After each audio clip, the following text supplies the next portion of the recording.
afternoon, everyone. My name is A, and I'm here representing RG Logistics from Myanmar. Our background is an infrastructure holding company. Our main businesses range from highway operation, power generation, construction, investments in agriculture, and also in logistics. This is our logistics project. RG Logistics is a pioneer in Myanmar's first dry ports. I'll explain what a dry port is later, but first, let me paint a picture of how we came into this sector. To do that, I need to explain a little bit about our Myanmar's economy. Myanmar is the fifth largest nation in ASEAN. Our population is about 56 million people. Our GDP is around 60 billion, and our export-import trade is around 19 billion. That's a whole lot of numbers, so let me put this into context. If we were to compare Myanmar to Thailand, Thailand's GDP is about 10 times as high as Myanmar's GDP, even though population is quite similar. GDP per capita is 7 times higher than Myanmar's. Indonesia, on the other hand, is 4 times higher than Myanmar's GDP per capita. You may say, wow, that's, we have a long way to go. But I see it as more of a glass half full. Because if we were to look at shipping container throughput as well, it is quite low, under 1 million TEUs, but this just all means that we also have a lot of potential. Myanmar in 2030, of course, no one has a crystal ball, but we could say that GDP could range anything from 3% to 7% growth annually. And a recent ADB study also highlights that the way to get to that higher GDP growth is really going to rely on how well we invest in our logistics sector. ADB suggests that we should be investing about $4 billion annually from 2016 to 2030. This is how we would grow our GDP by a significant 13% annually. Our Myanmar government does take that seriously as well, and they've come up with an idea on how to do it and projects to execute on it. So here you see a map of economic corridors in Myanmar. There are 10 in total. And on these economic corridors are where Myanmar has focused their logistics projects. And one of those major projects is our dry port. This dry port is actually under an agreement between the Myanmar government and UNESCAP. The agreement is called Intergovernmental Agreement on Dry Ports. The aim is to build 8 dry ports in total across Myanmar on these very key economic corridors. This is then executed, and actually in 2013, Myanmar government and UNESCAP did sign this agreement, and we came into this picture in 2016 after winning an international tender. So now you might be wondering, what is a dry port? Simply put, and just by its name, a dry port is a seaport, but just inland. It has all the functions of a seaport. It can do custom clearance, you can store goods, you can handle goods, but the added bonus is that it can be multimodal. Multimodal means that it has access to not just road, but it may also have access to rail, to sea, and so on. In our case, our dry port is connected to 2 modes, rail and road. And I'll explain a bit about how this is going to help us. Our 2 dry ports are located in 2 cities, Yangon and Mandalay. So Mandalay, those of you who haven't been to Myanmar, is in the middle. And Yangon is in the southern part near the Andaman Sea. So both of these 2 cities are quite central and important to Myanmar. Mandalay, for example, is a key connector to China and to India. Mandalay is on the One Belt, One Road initiative as well. The project is Rayleigh, Lashio, Mandalay, and Jiaopyu, where China is trying to get gas from Jiaopyu and also develop along that corridor. Another corridor is Linchang, which is a border town in China, and that is connected to Chinshui and Mandalay, and of course from Mandalay it can be connected to Yangon as well. Mandalay is also a connector to India in Tamil, which is the Indian border. Now, it's accessible by road, but in the future, we also have plans to make it accessible by rail. Yangon is in the same boat, except that Yangon, of course, it has seaports, but it also is connected to Thailand. Not just Thailand, because Thailand opens a window to Laos and to Cambodia. It has a very good railway structure, and I visited Victor's Vientiane Park recently, and Thailand is accessible to Laos by rail, and from Laos you could go to Kunming as well. In this logistics sector, everybody talks about alternative supply chain, and that is why it is so important that you're relying on not just the sea, but you also have ways to connect to the rest of the world by land, by rail. And that's why the dry port is so important. Our two dry ports are situated in these two major cities, Yangon and Mandalay, and both of these dry ports are accessible by railway. In fact, our company is the first company to operate rail freight containerization. Before we were in the picture, it was not containerized, and it was mostly passenger trains, but it's side door wagon trains, not containerized. We've come a long way. We started in 2016, signed agreement with Myanmar Railways under the MOTC, and since then we've progressed and we've acquired the necessary licenses, being licensed to operate a custom-controlled area, meaning that government customs officers would be operating in our dry port just like they would in a seaport. We have the license to operate an inland container depot.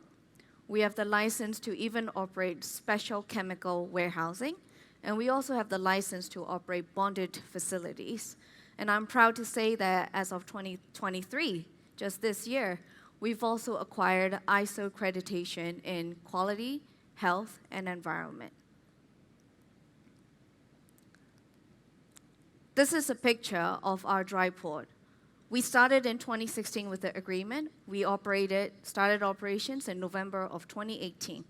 This Yangon dry port, Yuadaji dry port, is 42 acres in size. The first thing you may see is the red box. That red box is pointing towards what I mentioned earlier, the rail link. This rail goes from Yangon dry port to Mandalay dry port. And this dry port is also divided into custom-controlled area and the domestic area. Custom-controlled area basically means that it's like a seaport. You can clear customs for export and import in this custom-controlled area. You can use bonded facilities in this custom-controlled area. And in the domestic area, that's just like a normal 3PL logistics service provider. You can use the warehousing, yard spaces for inventory buffer storage, consolidation center, distribution center, whatever you may need. And our bonus is that we can handle warehousing up to a very detailed level, up to a piece level for your distribution. And you can see at the back there that there are a lot of shipping containers, right? That's the ICD that I was talking about. We sign contracts with shipping lines so that they can put their boxes in our yard. So if you sum it all together, what does it mean, right? As a trader, what that means is that you can import your cargo, do your import custom clearance, not at the seaport, but in our dry port. It's not too far from the seaport, just about 20 kilometers. Once you're in the dry port and you've done the custom clearance, this cargo becomes domestic cargo. So then you can use our domestic logistics services. You can use our base for warehousing, distribution. We also have complemented all this with truck and rail freight containerization. We have our own fleet of truck, and we run and operate the rail as well. So it really does become a one-stop logistics service provider, and that is something that our country sorely needs. Mandalay is the same, a little bit smaller, 35 acres, but the idea is the same. And you see here again the red box, that's pointing towards the rail. So you can see that Yangon, Mandalay, they're both connected by rail, and that has become a game changer for a lot of companies in Myanmar. Rail is, after all, cheaper. I won't go through all this in detail, but if you're interested, this is what we have for our facilities. the licenses that we've properly acquired in order to provide these services. In summary, our services can be summarized into 3 main areas. The first is warehouse and yard solution for storage, handling, value-added services. We have transportation solution with truck and rail transportation. Truck, it can even go for cross-border, not just domestically. We can go into Thailand with our licenses. Thirdly is the export and import solution. We provide container freight station solution, which is for consolidating and deconsolidating international cargo. We provide bonded facilities and custom clearances. So if you're the customer, if you just mix and match what you need, it could become a one-stop, especially because we have 2 dry port locations. This is the 2 markets that you generally would want to target in Myanmar, and you can. If you use both our dry ports, the cost would come down a lot. Phase 1, we've already completed our investment. We've been running since 2018. Investment has been about 50 million in total, and we've grown our service portfolio as well. And what I said about really acting like a seaport, we have done that. We have cleared customs for the sea cargo, not at the seaport. They could just come under bonded transportation into our dry port. The same for air cargo. Instead of clearing at the airport, they come to our dry port to clear the cargo. So it really has become a way, we've essentially opened up for more options for our customers. And the next step, we do need some more investment. It's not too much, just 8 million, to invest more in our rail freight containerization. Currently, we use the rail automotives and wagons from the government, but of course, we want to do more of it, so it's better that we can invest in it. We hope to invest in some of those, build some more warehouses, upgrade our facilities for this growing demand. And more importantly is our service portfolio. We're expanding our service portfolio. In the previous page, I mentioned how Yangon can already provide that custom clearances for sea cargo and air cargo. But what would be the game changer is if Mandalay, this another second city, could provide the same kind of services for the border trade with China and with India, especially China, because China is our major trader, right? And another thing for us to do is for Yangon to be connected to Thailand as well. So instead of clearing the cargo in border, you could clear it at Yangon. Why? Because it's faster, more efficient, and we're running the business, and it could be all in one-stop location for our customers. We're a 100% locally owned company, and we work with this government, Myanmar Railways, to make this happen under a 50-year BOT contract. So I warmly welcome partners who may want to be loan provider, strategic partner, or equity partner. We're pretty flexible. So you may be thinking, okay, is this going to be profitable? Are you making good money on it? To give you an idea, right, I mentioned this shipping container throughput for a reason.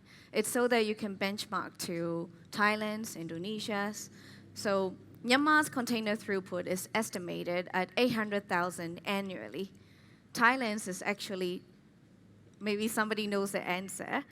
Thank you so much for giving me the chance to speak, and thanks so much for your interest.